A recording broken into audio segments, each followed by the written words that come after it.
What country has more centenarians than any other? People living to be 100 or more. Correct. And to exhaust $100 billion, how much would you have to spend every day for 100 years? Notice the theme here? 100? This is our 100th podcast together. Hit the horns, Bob. Yep, it's Party Central. It's Party Central here at The Off-Ramp. With Bob and Marcia Smith. Wait a minute, we did That's that all wrong. right. No, we're good. Okay, all right. Well, all right. Hit the music.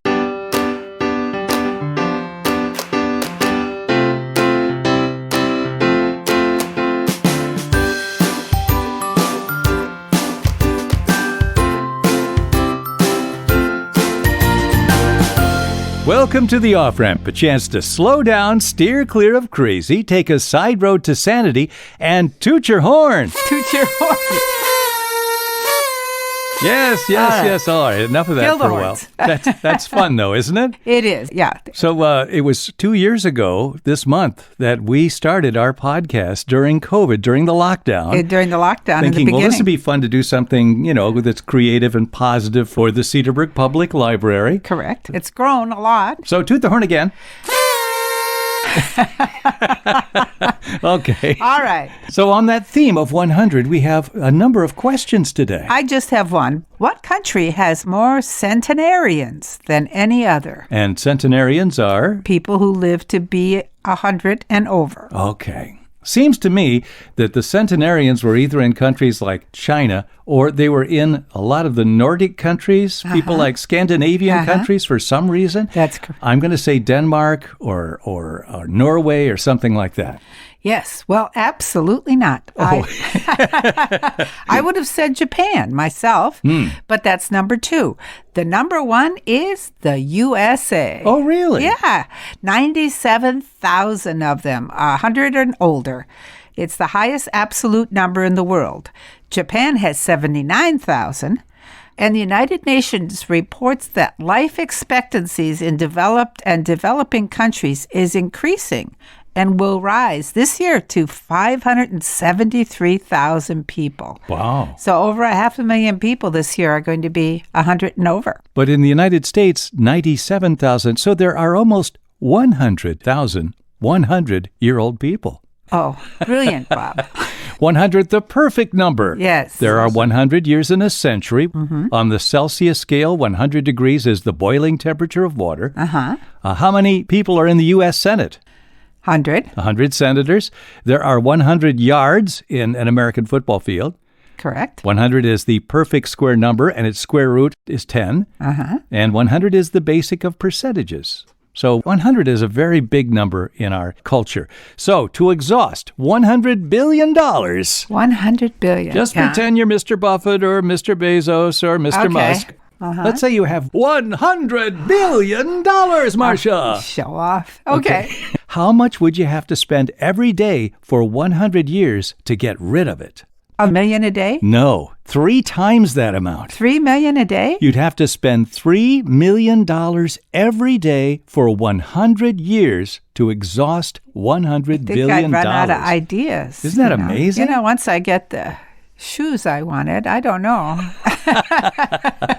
Okay, I have a couple of other 100 notes. We'll get to those in a moment. Okay. Speaking of old, King Tut died around 3,300 years ago. And when his tomb was uncovered, they found 25 plant food species, including sesame seeds, millet, barley, black cumin seeds, coriander, and watermelon seeds. And therein lies my question. Okay. The wild watermelon seeds, when planted, tasted awful.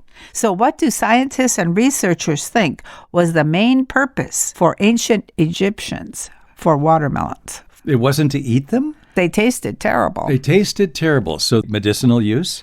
I guess you could say that. It wasn't a medicine per se. Okay, I don't know but where you're on the right track. I don't know where you're going with this. So go ahead. That was the idea, to trick you. Okay, they used it, they theorized, for hydration. Each bite of watermelon contains 92% water and 6% sugar. So the ancients who didn't carry convenient recyclable water bottles probably carried watermelon slices with them to rehydrate. Huh. I just don't think of watermelons coming from that area of the world. No, you don't. And that's why it was so weird that they found that in Tut's tomb. King Tut. Yeah. Okay, I've got a couple other 100 questions. We know the term Google because we use the Google search engine, but Google is actually named after a numerical factor, the Google, Googol. What does that represent? Oh, is it? It's the number 1 followed by... How many zeros? What do you think? It's a lot. Think of today's theme. Yeah, it's 100. It's 100. Yeah. There we go. Very good, Marcia. Thank you. Now, a Google is the number 1 followed by 100 zeros. All right. What significance does 100 have to sweat glands? Sweat glands. We have 100 of them. Where? In our armpits. Well, maybe. There are 100 sweat glands in 1 square inch of skin. Really? 100. All over your body? Yeah, right. In each square inch of skin. Okay. And what significance does 100 have to Scrabble? Geez, Louise. I don't know. You need 10 Z's to get 100? There are 100 letter tiles. Oh, okay. In a Didn't game know of that. Scrabble. Yeah. And one last question about 100. Yes. What significance does 100 have in basketball? No idea. 100 points. That's the most ever scored by a National Basketball Is that right? Association player in a single game. One player. One player. And who was that? I'll say Wilt Chamberlain. Wilt Chamberlain, you're right, of All the right. Philadelphia Warriors. He did it the night of March 2nd, 1962, and that record has never been broken. Since 62. Since 62, so 60 years. Yeah, Wilt Chamberlain set that record, 100 points in a single game by a single player. So Okay. those are just some things about the number 100 I thought was Those are interesting. I very- have one more question, sure. Let but me we'll have get it. to that in a minute. Okay. What do you think was the inspiration for the ever so popular video game, The Legend of Zelda? Oh, I always wondered about The Legend of Zelda. Uh-huh. I You'll like see the answer. Zelda's little face and Zelda's kind of like a warrior, right? Like a Viking warrior or something Yeah. like that. Yeah. Okay, tell me, what's the inspiration? Well, you didn't see this coming. It was named after F. Scott Fitzgerald's wife. Oh, no kidding. Yes. Zelda Fitzgerald was a writer, artist, and jazz age icon whose marriage to the great Gatsby author F. Scott Fitzgerald generated a fair amount of headlines all by itself. Yeah, They were always in the news. Zelda, who's been described as the first flapper of the Roaring '20s, was chosen because a Nintendo rep suggested the princess should be a timeless beauty with classic appeal. I never would have thought of that. No, me either. That's Something why. from 100 years ago, the Roaring '20s, Yeah. led to the Zelda that we know today in the video games. Yeah. She was pretty famous in her own right. Marcia, today we have bike paths all over the world where they didn't used to be. A lot of times they're on railroad tracks, old railroad tracks and so forth. But where was the first bike path in the United States? What city had the first bike paths? New York City, Boston, Seattle, or Denver? New York City. That's right. It was the Brooklyn borough of New York City. Brooklyn's Ocean Parkway became home to the country's first dedicated bike path when it opened June 15th, 1894. And that was during the bicycle craze, the late 19th century. And on opening day, 10,000 cyclists swarmed the path with a speed limit set to 12 miles per hour. And the architects of Central Park, Calvert Vaux and Frederick Law Olmsted, were the masterminds behind the 5-mile bike path. No kidding. Is that when they had the big wheel in the front and the little wheel in the back? I think by that time they were pretty much the same, but maybe not. I don't know. Okay. Boy. Anyway, the bikeway and the path now extend to Coney Island Beach. So here's a question I like. Has anybody ever beaten a computer in the game of chess? Yes, I think so. Who and when? I don't know who it was. I think it was in the 60s, wasn't it? That's the my first boy. Chess match? It was 26 years ago in 1996. Oh. Actually, not the 60s. Okay. But it was, you'll remember this name, Garry Kasparov. Oh, Garry Kasparov, the famous the Russian. Yeah. Yes. And he defeated IBM's Deep Blue computer in a game match, and he won it 4-2 in 1996. But 1 year later, Big Blue kind of upped its game, and no one's ever beat a computer since. The IBM computer they came up with was upgraded and could examine 200 million different chess positions, per second. Oh, dear Lord. And this amazes me. Big Blue won 4-2, which means Gary still won 2 out of the 6. Yeah, that's good. Right. And that's the reverse of before. It was 4-2 he won. So Still very impressive. you bet it is. Okay, speaking of computers, how far back does computer-based dating go? When was the first online computer dating app? Not online, but computer dating. When people would put information into a computer and find matches. So this is before the internet. Oh, okay. All right. Well, then I'll say This is a project called Happy Families Planning Services. it sounds Japanese, doesn't it? It does, but Happy it's not. family. Okay, it's not a Chinese dinner or anything. Okay, I'll say 1987. Actually, it goes back about 30 years before that. Really? 1959, the first Holy. computer-based dating. That's when Stanford University students Jim Harvey and Phil Filer conducted a class project for Happy Families Planning Services, and they had a 30-question punch card questionnaire and an IBM 650 determined similarities between 98 subjects. 56, huh? 59. There was little romance in the punch card for participants, but the students received an A if they participated. Really? Yeah, anybody who participates in this computer-based project gets an A. Very interesting. Okay, Bob. All right, when was the first commercial computer-based matchmaking service? Okay. Again, before the internet, but they had a commercial service. Really? Yeah. Oh, all right. When was that last one? 56? 59. 50. Okay, I'll say 64. 65, yeah. Harvard students Jeff Tarr and Vaughn Morrill used a questionnaire and an IBM 1401 to match students based on similarities. It was called Operation Match. Now, the co-founder Jeff Tarr said, "We're not trying to take the love out of love. We're just trying to make it more efficient." And it continues to this day. Yeah, there was a singles mailed in a 75-question survey. And by Wow. 1966, they claimed to have 90,000 people using their services. And it was only $3. That was the fee back then. That's pretty cool. And out of all the couples I know, I bet 90% of them have met online. Really? Yeah. Younger couples. Yeah. It's amazing how common it is. One more question on 100. All right. All right, because again, this is our 100th. Let's hit the horns. There we go. We got our 100th show today. We're just so happy we made it this far. You know, it is interesting because remember when we were in marketing communications, all clients wanted to start a newsletter and you'd go, oh, God, because you know that they never persevered and made it to like newsletter 100. Oh, they lucky if you made it past 2. Same with podcasts. But here Okay. we've done 100 half-hour shows. So congratulations to you, Marcia, for sticking with Thank you, us. Robert. Thank you for sticking with me. All right. What's the origin of the word hundred? There's an origin of 100. Not 100, just 100. Hundred. It's a very, 100. very old word. Is it a Greek word?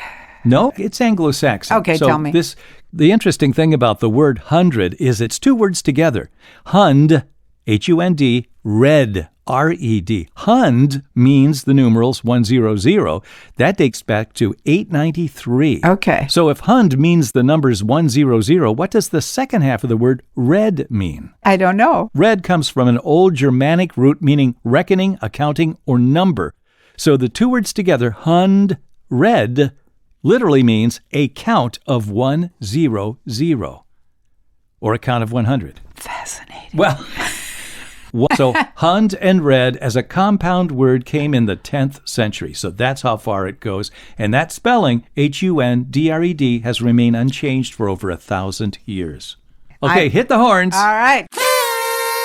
That's the story of 100. And now you're listening to The Off-Ramp with Bob And Marcia. Smith. We'll be back in just a moment.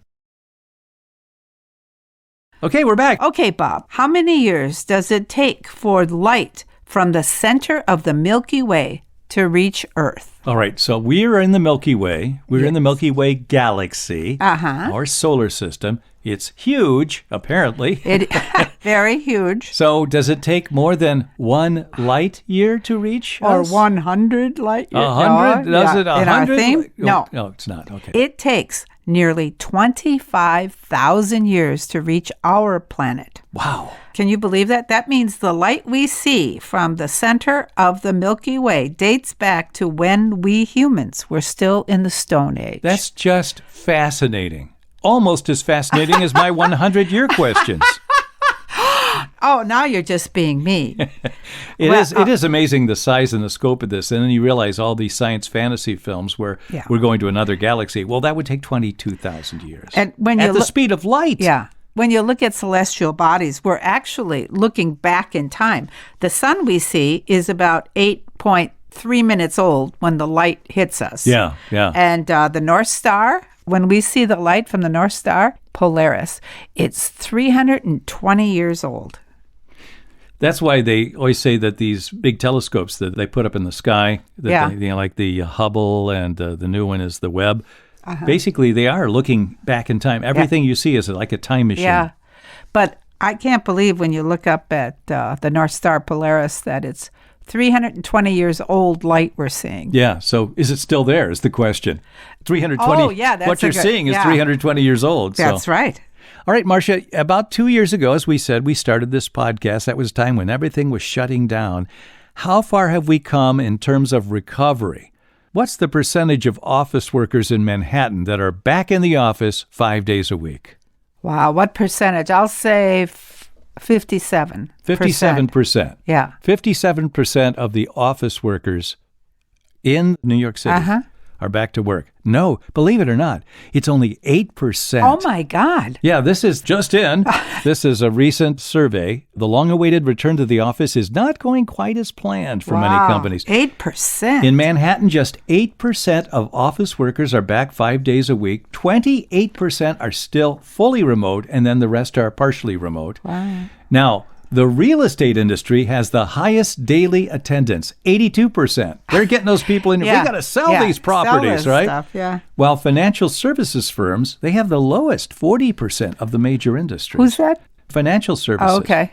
One more part of this survey, the last part is 64% of workers surveyed just now by payroll provider ADP would consider looking for a new job if they were required to work in the office full time. 52% would rather accept a pay cut if it meant more flexibility or a hybrid approach. So the recovery back to the office still hasn't come about.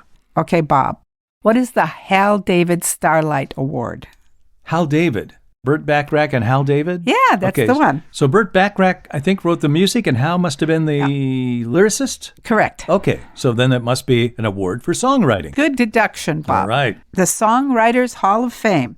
This prestigious award, the Starlight Award, was established to honor gifted songwriters who are at an apex in their careers and are making a significant impact in the music industry via their original songs. Recent winners have been Halsey, John Legend, Taylor Swift, Sarah Bareilles, Ed Sheeran. That's the highest award you can get from the Songwriters Hall of Fame. Speaking of names, Marcia. Yes. The city of Corpus Christi, Texas.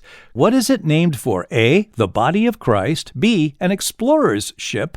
C, a saint. Or D, a Catholic feast day. Or one or more of those.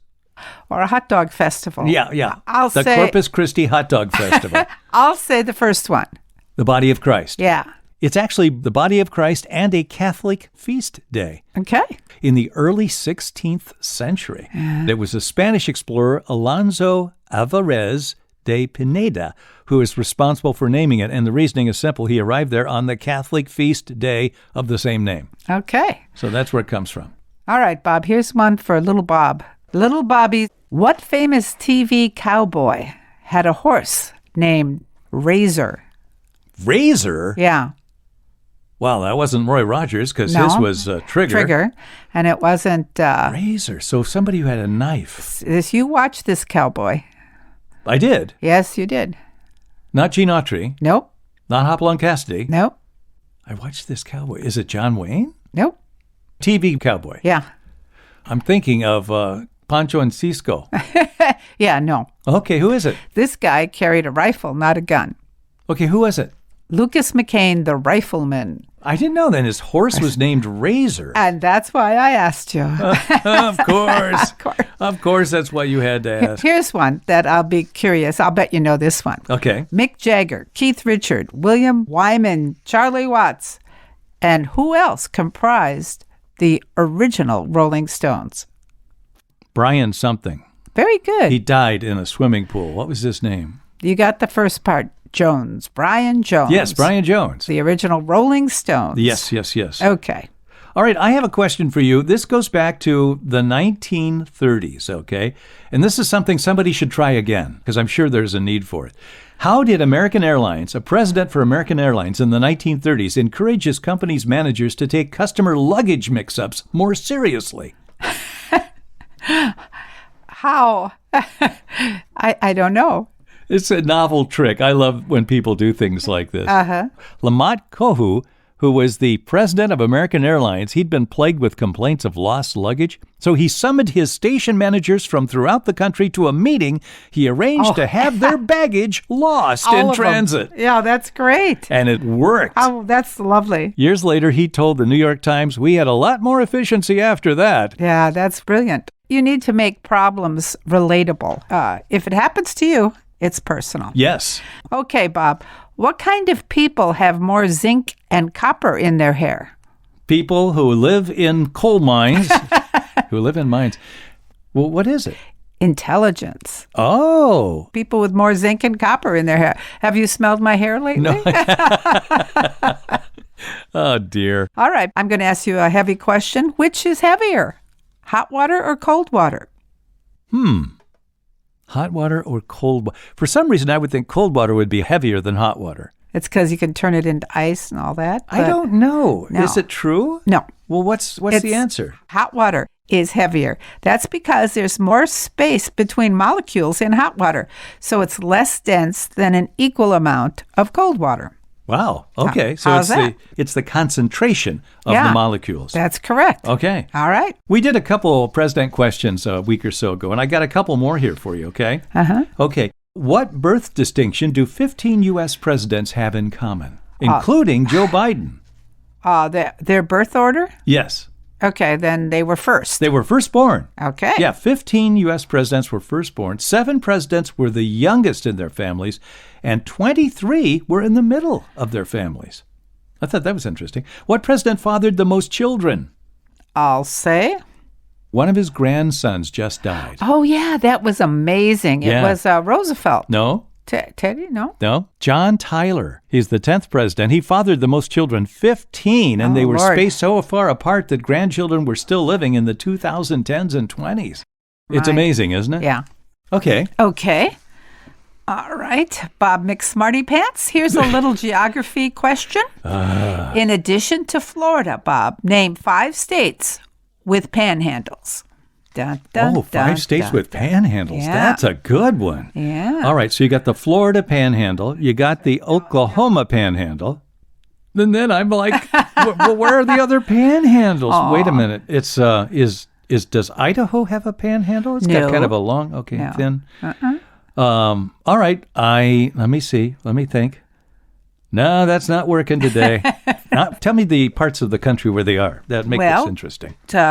One is in the Midwest. One is in the Midwest. That would be, wow, what in the Midwest has a panhandle? I can't think of one.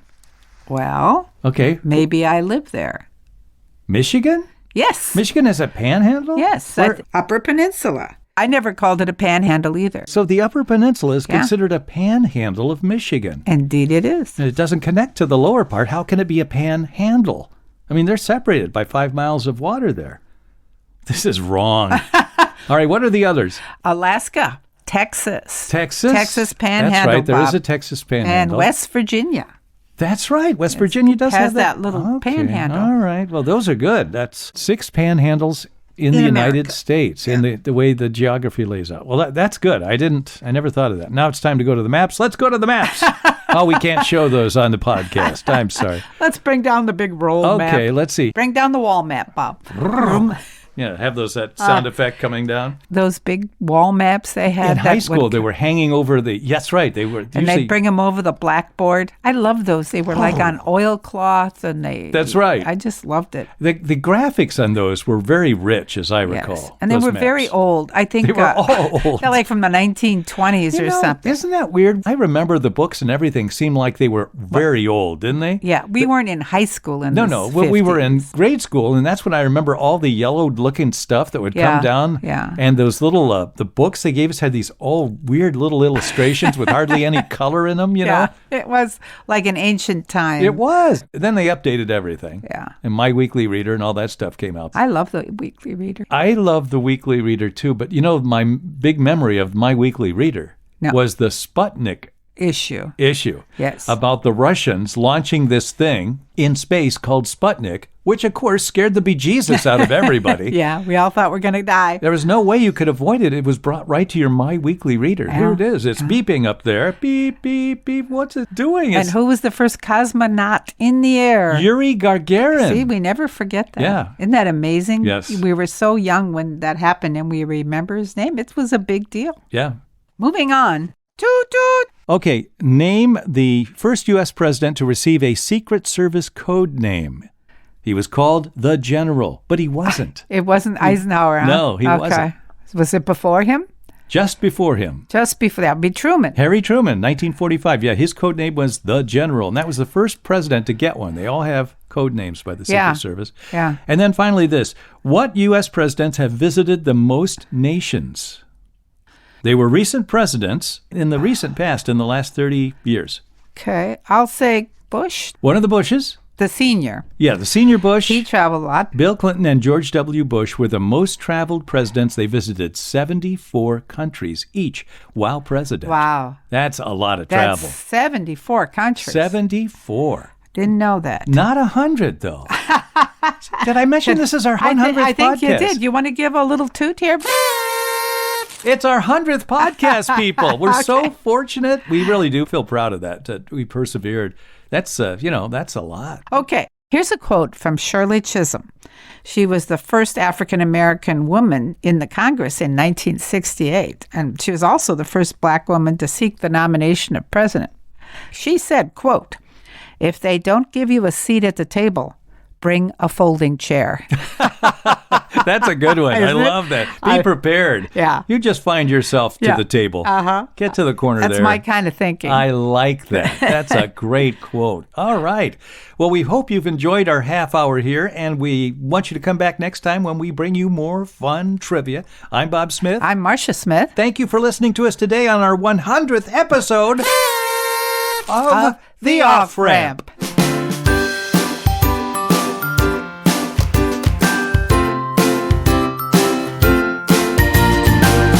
The Off-Ramp is produced in association with CPL Radio Online and the Cedarbrook Public Library, Cedarburg, Wisconsin.